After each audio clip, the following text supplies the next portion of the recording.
Uber trip here. I'm picking up a customer. I got to turn off the Lyft app. It's a 40-minute drive, so I'm sure it's to one of the airports. One of the issues with full self-driving is navigation issues that I've run into. Like up here, it wants to do this strange U-turn here instead of just making the left-hand turn at the light. It will do that very efficiently, and it seems to work every time, but I don't know why it just won't use the left-hand turn. It's very annoying at times.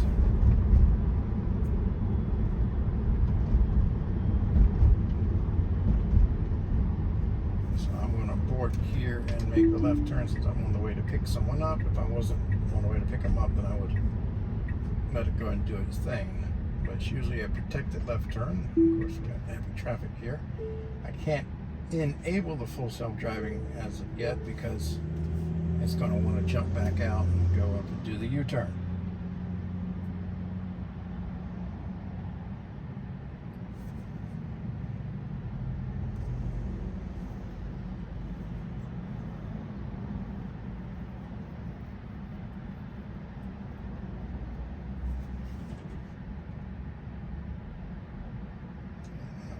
Protected left turn.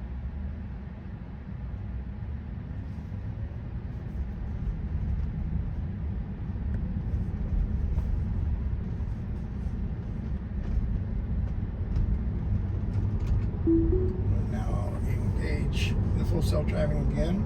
I'm still in control of the car. Keeping my hand on the wheel.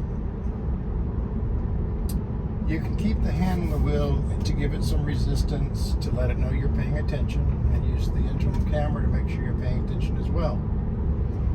Another way to let it know, instead of having to keep a hand on the wheel or give pressure on the wheel, is to do the volume up, volume down, or one of the scroll wheels to let it know you're paying attention. However, if you constantly do just that, it will eventually give you a distracted driving because you're not putting force on the steering wheel like you should every now and then.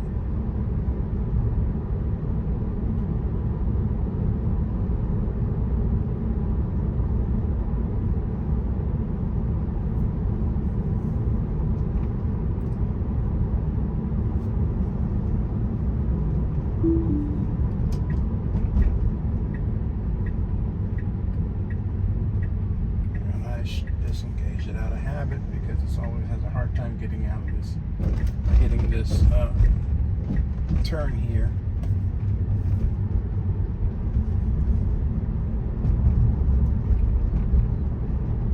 And also where it needs to make a left turn into the hotel parking lot. The map here has it a little bit further than what it is, so sometimes it might go past it.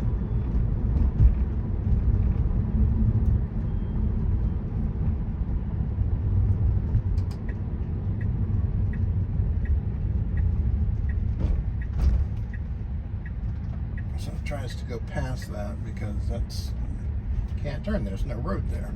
The map still has a road there. They will still do it, but sometimes it'll give it issues.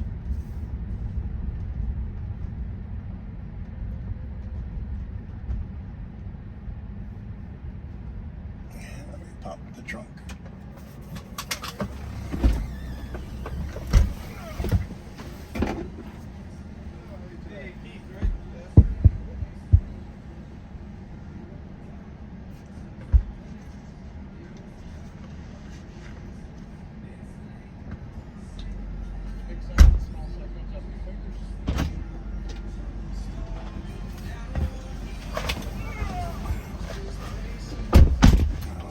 Heading to the airport. Okay. It says Enterprise rental car for some reason on the thing. Navigate to short-term parking, Brownsville Airport.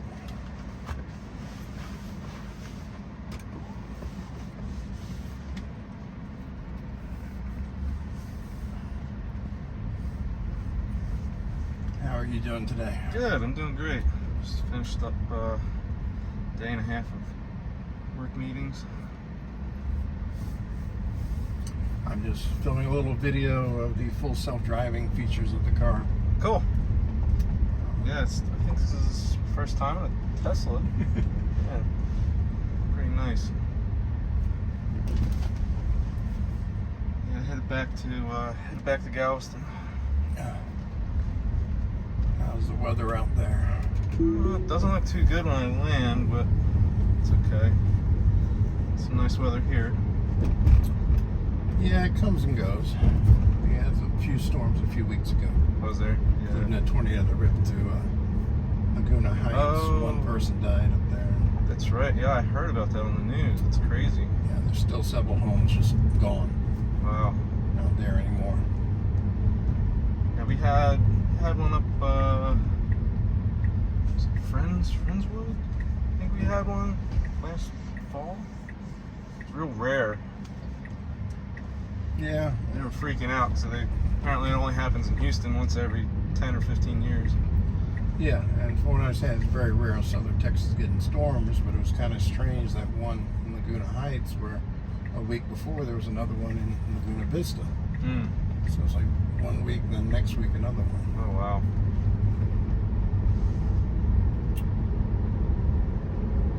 Yeah, we were getting some pretty bad pop-up thunderstorms in Galveston a week ago too.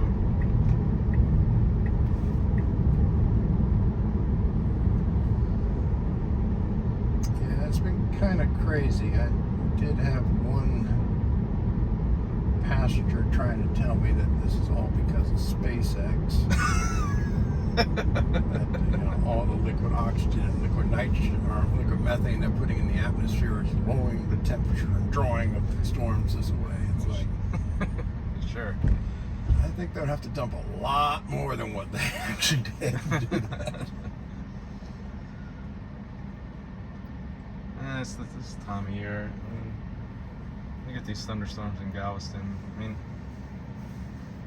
sometimes it goes around the bay. I think there's some kind of temperature inversion that sometimes happens, but they've been popping up a lot lately, right over top of Galveston. Yeah, once you get different temperatures between the water and the atmosphere, that tends to cause a lot of different weather. Yeah, I'm in the golf league at work, and we were going. It was a nice day. We play every Tuesday after work, 9 holes, and it was sunny and everything. Got to the golf course, and the skies just turned black. The lightning bolts started hitting everywhere, and we were all sitting in the parking lot. I'm like, well, guess we're not playing today. Yeah, I've caught some very good lightning shots down here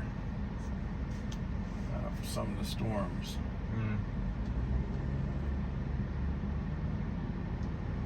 I've seen pictures of the water spouts around Galveston, but I still haven't seen one myself. Yeah, it can be interesting what happens. This is one of my shots here of SpaceX. Oh, cool. There's a launch tower and the lightning striking. Oh, wow. Nice. Gorgeous. Did you use video, or is that long exposure? That was one of the long exposures. I have a camera set up in the room taking a picture every 30 seconds, 24 hours a day. Cool. To do a time lapse.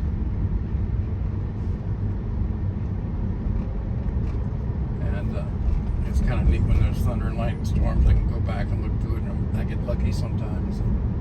But even that same night, I was standing on the beach with another camera just taking pictures. Got a lot of different lightning strikes. That's difficult. It can be, but if you use the low setting and long exposure, and you can eventually catch them in those exposures. Yeah. I've gotten a couple, but not that dramatic.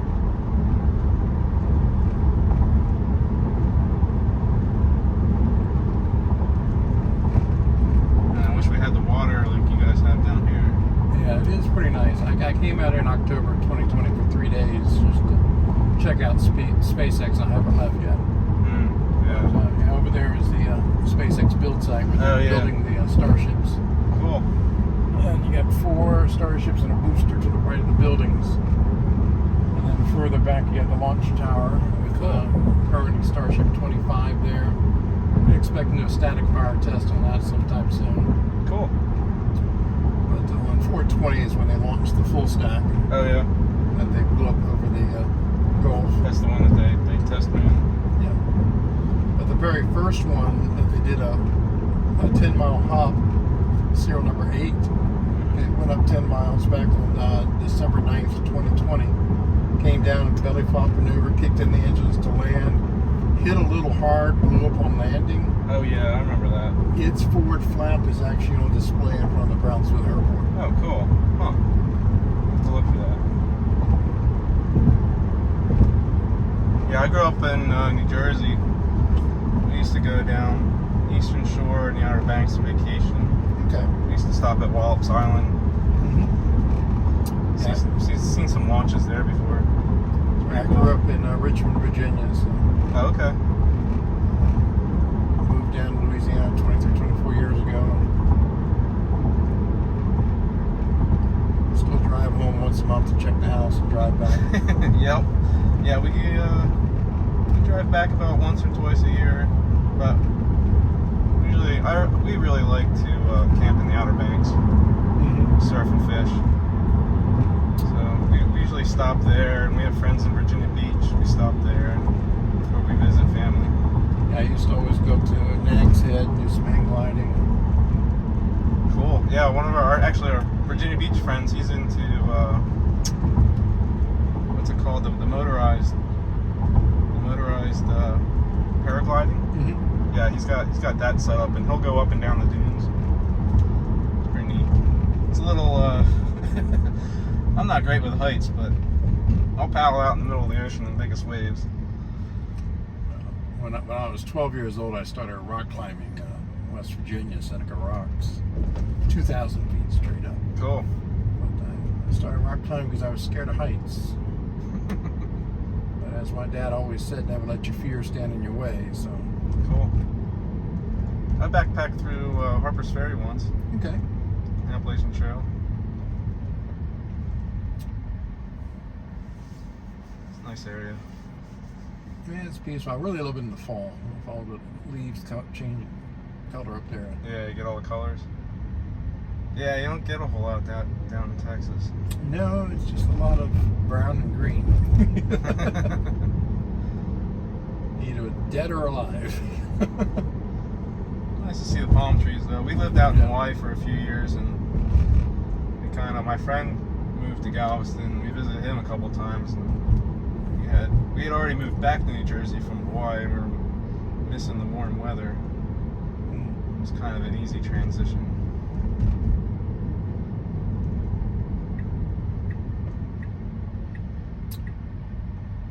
Yeah, I've been doing the full self-driving beta software now for a couple of years, and I am just shocked just how good it's gotten. Cool.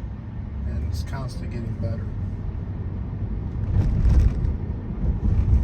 It's like normally for this trip to the airport, I don't have to touch the brake, the accelerator, or do any steering myself at all. Wow, cool. Just keep my hand on the wheel to give it some resistance, let it know I'm paying attention. We're still responsible for the car in case it does something strange, but yeah, it does an extremely good job. I mean, uses the 8 cameras all around to see everything that's going on. It sees people, animals, and everything. I was up in a neighborhood in McAllen. I was going to leave that wide. Up in McAllen, there was it looked like the local dog pound had a breakout. There was 25, 30 dogs running around this neighborhood.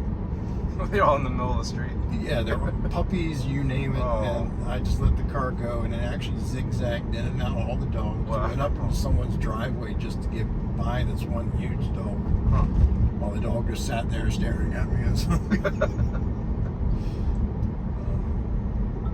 And I was kind of surprised the other day. I was coming back from the Valley Airport, and the car actually got onto the shoulder of the road to avoid a dead skunk in the road. So Oh, wow. I was actually visualizing the roadkill and moved around it. I had to do that for a couple of twigs and branches as well. So they're doing good at recognizing, trash and stuff in the road. Yeah. They use is it LiDAR or cameras in the Tesla? Just cameras. Cameras, yeah. Yeah, I'm in geospatial for trade, GIS guy. Done a little surveying. I know all about the LiDAR pucks and stuff. Mm-hmm. Yeah, Tesla has just chosen to stick strictly with visual. Yeah, I think I was reading that the active camera systems were a little bit cheaper than the LiDAR units. Yeah. But also using just the raw camera data and going by what the camera thinks it's seeing and what have you. Yeah. They can create a 3D picture from the what do you call it? Stereoscopic imagery from the cameras. Yeah, but I don't think they're using much stereoscopics. Oh, really? Yeah. A lot of them, you have cameras on the pillars here going off to the side, the fender cameras going off at different angles. I think they, using the raw data and looking at the individual pixels, they can really get a lot more data from it than what we do. Yeah. A lot of times when you look at a picture on a camera, it's gone through some processing to make it visible and pleasant to us. Right. But the camera actually sees a lot more. I've always thought there was different ways that they can do things. I mean, something like the iPhone, the way it can give you a depth of field, and blur out the background, but it's using one camera, but it's trying to simulate blurring out the background, even though it's all in focus. Yeah. Yeah, I'm a little familiar with satellite imagery and infrared sensors and light intensity sensors and stuff like that. You can pick out a lot of different stuff. I'm sure the computers are doing that. Yeah.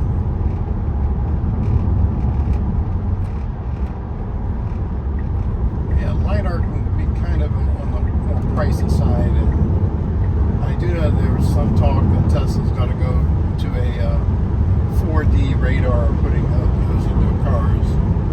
That is like a high definition radar.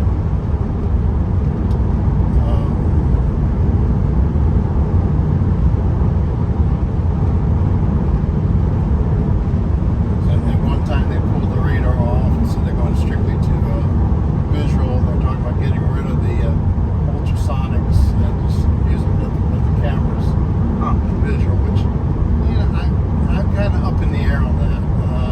In a parking space where the cars were parked, I kind of think those ultrasonics come in handy. Yeah.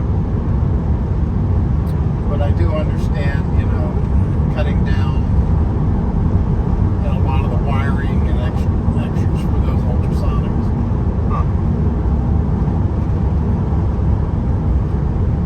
I've personally been in the computer IT field since the 70s. Oh, okay. Network hardware and software. I was gonna say they probably use a little less electricity than the LiDAR units do. Yeah, the ultrasonics are very low power, and so same for the cameras. They don't really draw much current on those. Yeah.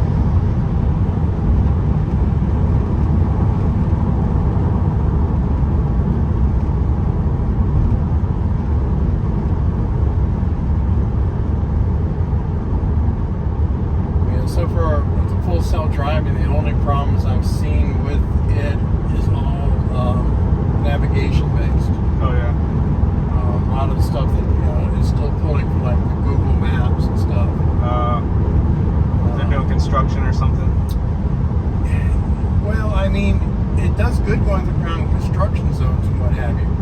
But on this route here, there is 2 spots where it wants to slow down for some bizarre reason. And no matter what I try to do, I can't get it to speed up until it passes that one point, so I just let it do it. But undoubtedly at that time when Google doesn't drive in this area or what have you, there might have been construction going on. They might have temporary speed reduction or something. Yeah. That is still hanging in the data that it looks for every time. Yeah, because I've been on I-10 where they they take you off the highway on the feeder road because they're doing construction, and the GPS is telling you to get back on the road.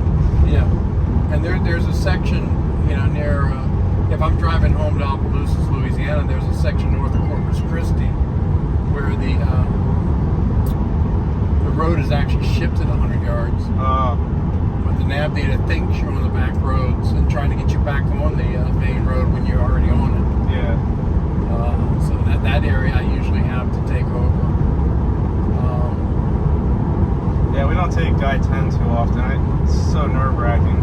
Yeah. We found I like taking. We'll go up to Texarkana and through the back way of Tennessee. I find up through Arkansas and then over to Memphis. I find a much more pleasant drive than I-10. Yeah. I've done that a few times. Like going to New York or what have you. I would just go up 49 in Louisiana. Yeah. Cut across over there and avoid I-10. But I think was it the last time? Maybe the last time we drove, we did do I-10, and I found in Jacksonville there's a campground. We like the car camp too. We usually try and find a halfway spot. We usually take like 2 days. Sometimes we'll stop in Nashville or somewhere. But I found in Jacksonville there's a campground on the beach, and there's a really good surf spot like right there. So we sucked it up and drove down I-10. 95, I don't mind. I can handle just cruising on 95 all the way up to the East Coast. Yeah. And that's one thing I found about the Teslas. I really do like car camping in it. I've packed the front trunk full of ice, drinks, and food. This is one of the braking areas here. It always wants to go down to, I think, what is it? Around 48 miles per hour, then it will pick back up. Huh. It's a nav issue. There's nothing here. There's no reason for it to slow down. Probably some map maker like me forgot to take something off the maps. And it is a kind of remote area, so it's not like, I don't think Google has their vehicles driving out here on a regular basis. Even on the island, there's a lot of places on the island where the map would say to make a left turn, and you can't do that anymore. It's changed because they moved the medians around 2 years ago. Oh, yeah. But that's not up to date, so it throws the car off and you can't figure out where to make a left turn, where not to. Yeah, they seem to update our neighborhood every 2 or 3 years. Yeah, obviously. I just don't think this area's gotten popular enough to be updated that often. Yeah. So you think you'll be busy this weekend down here? Oh, it may be kind of busy. I've gotten to the point where I don't bother trying to estimate that anymore because when you think you know what it's going to do, it changes, Yeah. This spring break, I was thinking it would be crazy, but it was actually a lot milder than most spring breaks. Not that many people, as you would think. And a lot of people I was driving was telling me that their friends went to Europe. Oh, really? For spring break. Yeah, there was a few tourists in the hotel, but it seemed kind of empty. Of course, it is a weekday. Yeah, it was busy last week. It was kind of funny because last weekend was a lot of activity on the island. And I dropped a couple of people off at the Harlingen Airport, and on the way back, I wound up getting 4 guys between the age of 17 and 21. They had booked a hotel room for the weekend. They were going down for the weekend for the topless weekend on the island. And as we're sitting in traffic, they look over, there's a Jeep next to us with the Jeep topless flag, and they're like, oh crap, it's a Jeep topless weekend. No. And they're like, no. But they didn't realize it was they thought it was something else. And the disappointment on their face. Yeah, they have something similar in Bolivar every year. Yeah. It's a Jeep weekend. Well, they didn't read the fine details. Well, I'm sure they had fun still. Yeah, I'm sure they did, but disappointment on their face. That's funny. But I think I saw a couple hundred Jeeps at least. Oh, yeah. I mean, there's a lot of them going down. Yeah, it gets real crazy in Bolivar, and then they come over on the ferry and cruise around Galveston. I always hear on the news all kinds of crazy stuff that people are doing out there. Yeah, and it is, you know,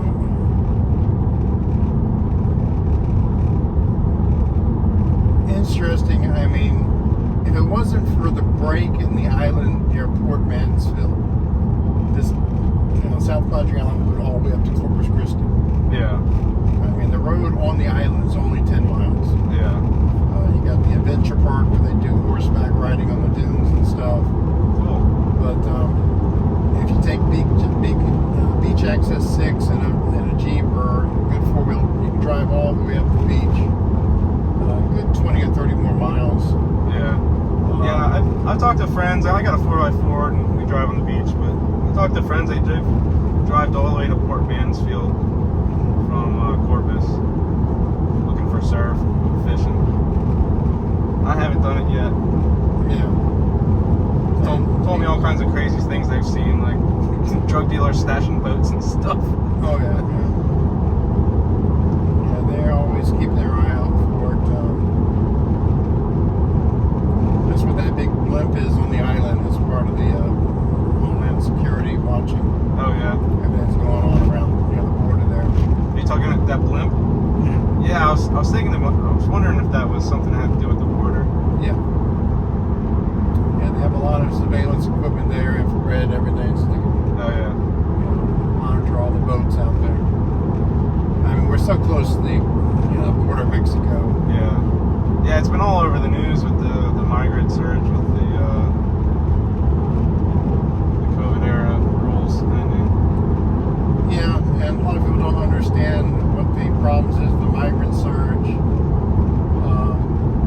Yeah, they're coming over here. We're giving them phones, and Yeah. they also give them Uber credits, and they're flying them all over the place and putting them up in hotels Yeah. until they can see a judge to see if they can get, you know, allowed to stay in the United States.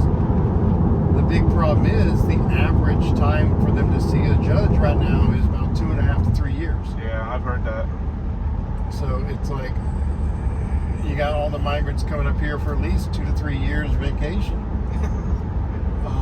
and we're footing the bill. I mean, it's Yeah. like, why are we paying for hotel rooms for several years for these migrants? Yeah. Yeah, that's not fair for the state. Yeah, and you know, even on the island, there's a few migrants on there staying in a hotel, and they've actually are working some of the restaurants there until. So they can get their court date. Yeah, but it's like, wait a minute. So you're coming over here. The United States government is paying for your hotel room and giving you an allowance for food and stuff, but yet you're still getting a job, making money, and not having to spend any of that money because everything's covered. Huh. I mean, it sounds like a good deal to me. For them, it is. Yeah. Yes. No wonder they're all trying to come here. Better vacation package than I have. And I don't mind, you know, people coming over here who are doing it the proper way. Right. I mean, there's a lot of Russians in Mexico that they, Florida. well, they took vacations to Mexico because they couldn't take a vacation to the United States, and they're working on their paperwork to get an amnesty in the United States. Huh. So a lot of them were down there for like 4 or 5 months until they're granted access. Huh. You know, my buddy lived in Miami for a while, and he said there was a lot of Russians and, of course, Cubans. Yeah. And they probably flew to Cuba and went to get processed to get access to the United States. But, Huh.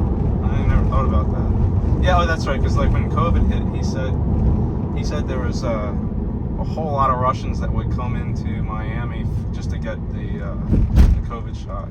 yeah. But they're defecting from Russia. They're tired of the war and stuff. Yeah, I could understand that. And also, there's about 10 to 20,000 Chinese that are trying to come across the border, and Huh. they're not, while they were not doing it legally. Yeah. And it was kind of funny. I was talking to Border Patrol persons that they arrested someone that they caught that was being smuggled across the border. Huh.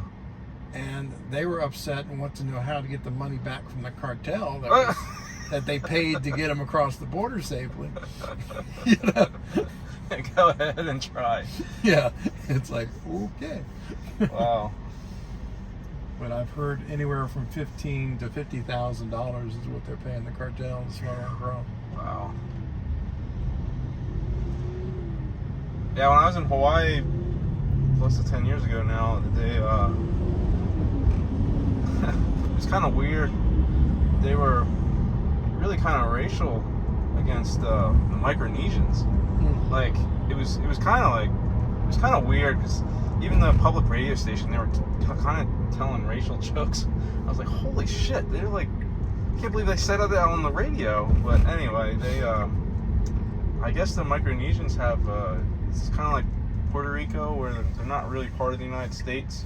Right. But I guess since World War II, we used a lot of their islands for bombing ranges and stuff, and gave them I forget what kind of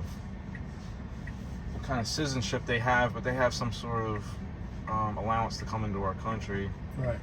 And man, for some reason they started coming in the droves. There was like homeless tent camps like all over the place started popping up with all these Micronesians everywhere. Like some of it was kind of a shame because Hawaii doesn't really, I don't know why, but they're really not set up for their homeless there. They had like no homeless shelters, and the homeless shelters that they did have were like, you know, really small. Mm-hmm. And man, all the beautiful like beach parks and stuff were just getting overrun by these like tent camps. Yeah, New Orleans is the same way too. If you go downtown, go downtown part of New Orleans late at night, you'll see a bunch of tents set up underneath all the underpasses and stuff. Oh, really? And yeah. It got kind of worse after Katrina. Oh, yeah. It's really kind of hard to say what to do about the homeless. It's a growing problem. The other weird thing was I was at the bar one night in Waikiki. This guy came in. He was like, I started chatting him up a little bit, and I think he was chatting me up because then he was like asking me where he could score some drugs, and I was like, I don't know, dude. I don't. So I was like, are you on vacation? He's like, oh yeah, I'm on a permanent vacation. It's like, okay.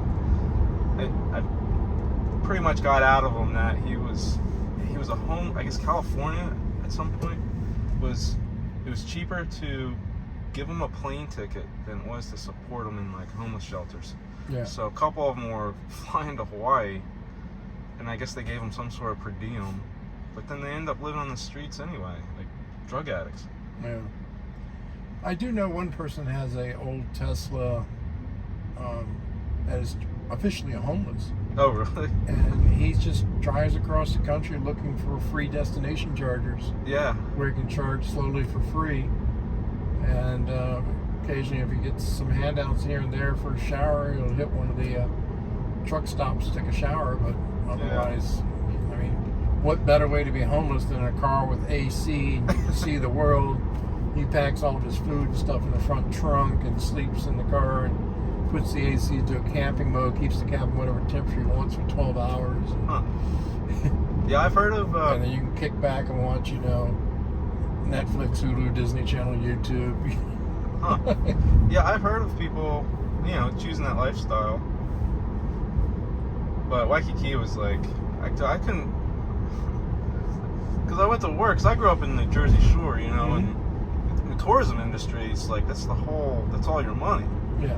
And I was in engineering company, but I was like, I was walking down Waikiki, and literally, these tourists are paying thousands of dollars to get there, thousands of dollars in a hotel, and they're literally stepping out of their hotel, and you have to walk over these homeless people passed out on the beach, and then sit next to them on the beach. Yeah. And And that their attitude at work was like, oh, well, you know, they're homeless, blah, blah. I was like, yeah, I understand that. Like, you need to do something, you know, you got to do something about the homeless because it's going to kill your tourism. Yeah. Right now the car is coming to a stop and it's checking. It's going to make a right on red. Wow, that's cool. So making sure those cars aren't moving. No, not coming towards us.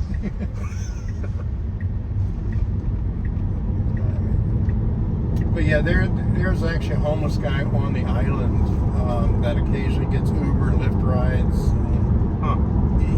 He's always has these 3 or 4 big garbage bags he's holding around with him. I've had to have him blocked on my account because you just can't get the smell out of the car for hours. Oh, man, yeah. Sometimes he winds up spending a night at a hotel, but he doesn't shower or anything in the hotel.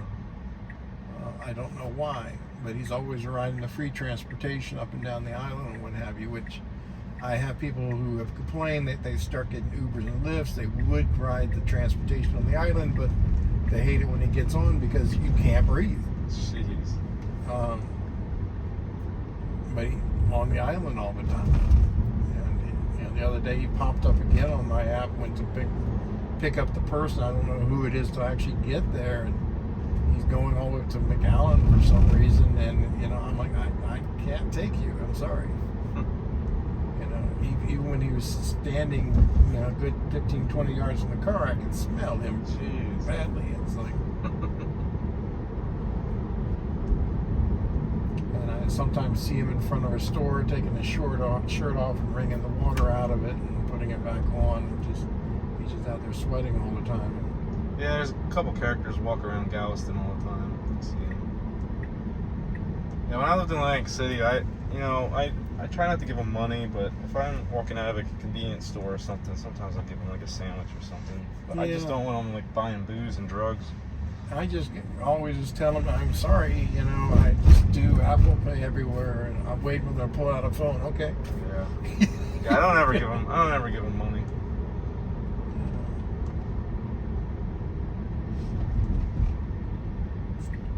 My girlfriend was cute. She's Chinese, and she was sitting in the car, and this guy had the sign "Hungry."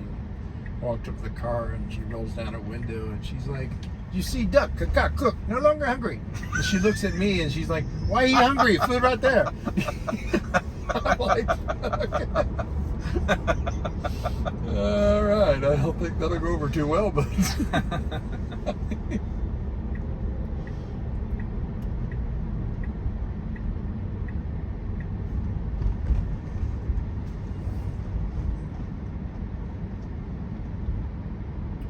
Yeah, I mean, here we are coming up to the hotel, the airport parking lot. I have yet to even touch the brake, the accelerator, or do anything steering at all. That's cool. So you get paid to do the feedback to Tesla? No. It would be nice, but I just throw it on my YouTube channel. Oh, cool. Small YouTube channel called Mars Embassy, where I'm watching SpaceX. Cool.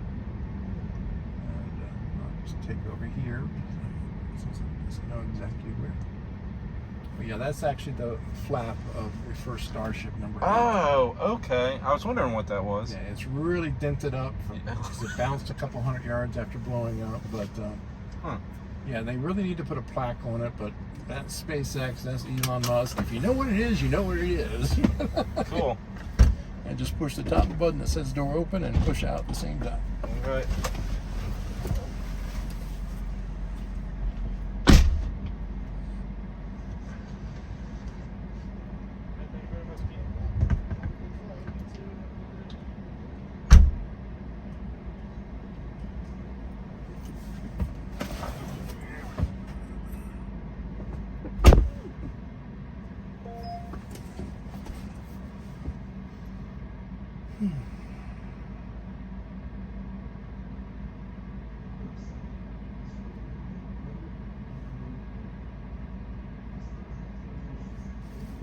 Now we're head back to the island. That was a 0 intervention drive. I just kind of change the speed every now and then in certain areas, but otherwise I got directly to the airport by itself, as usual. I have 0 intermission drives many a times.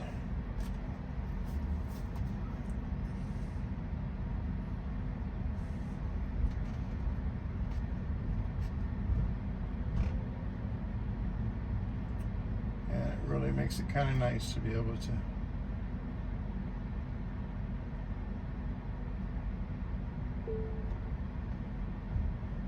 kick back and let the car do the driving.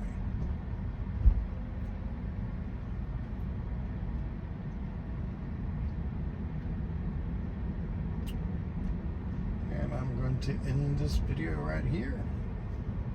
And I'll probably upload it uncompressed.